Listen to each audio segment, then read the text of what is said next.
got a question, I got an answer. Let's go to Mrs. Widely in Syracuse, New York. Hi, how are you doing, Brad? How you doing? I'm doing good. Happy Juneteenth. Thank you. Same to you. Okay, so I have a question. Yes. My husband, we're in a pending of an I-130. We're almost for our approval, thank God. But I have a question. If I take medical leave when I do the affidavit support, but I have a letterhead stating my salary, but if I take a 3-month medical leave, can I still do the affidavit support on that letterhead? Yeah, I think so, because they look at the totality of circumstances. So if you have a short-term medical problem, but they're holding your job open, you make a good living, you're going to go back to your job, I think that's perfectly fine.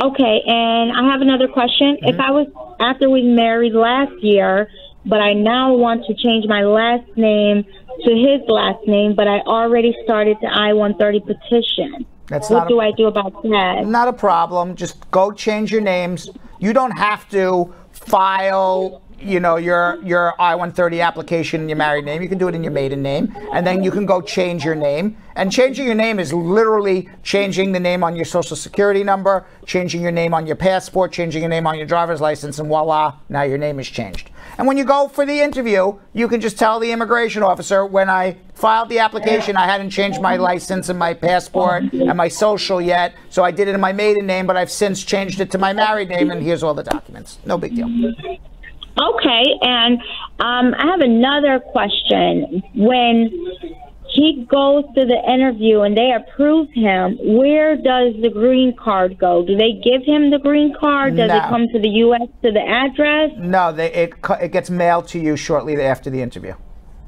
So how does he get on the airplane to come? Oh, he's in another country. He's not here in the United States. Yeah, he's in Haiti. Okay, yeah. So what happens is, after he goes for his interview in Haiti, they're going to call him back and give him a package of material, and in that package of material is called an immigrant visa.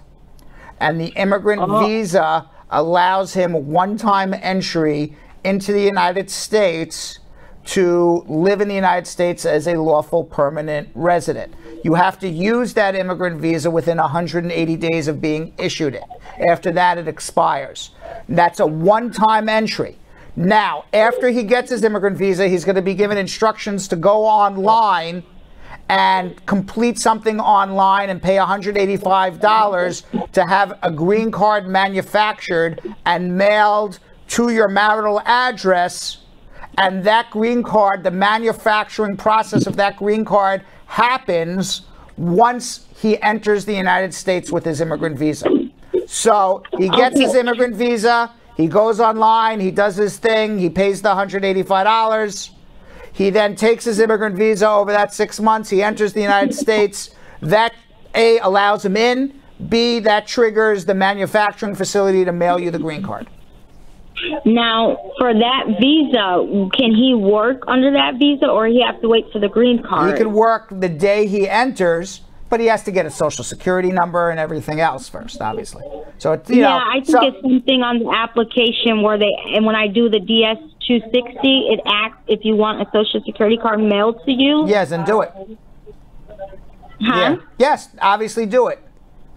Yes, I've seen that on the visa application. Yeah, so once he has a social security, he can get on the books and start working. He's legal. Okay, and how long does that green card last, the first one he gets? And just so you know, a green card is only evidence of lawful residence. He's a lawful resident the day he enters America with his immigrant visa. So if you're married less than 2 years on the day he enters the United States of America, he gets a 2-year green card. If you are married more than 2 years on the day he enters the United States of America, he gets a 10-year card for life, and then he renews that for life. Now, how long after the 2 years? What do we do after the? Because you know the time goes by very fast. You file an I-751 to remove the conditions. Watch our show. You're gonna if you watch our show for 1 week, you'll learn all of it. Okay? Hold on one second. I'm happy to have a consultation with you if you want. Thanks for watching. For more Brad Show Live, like and subscribe to our YouTube channel.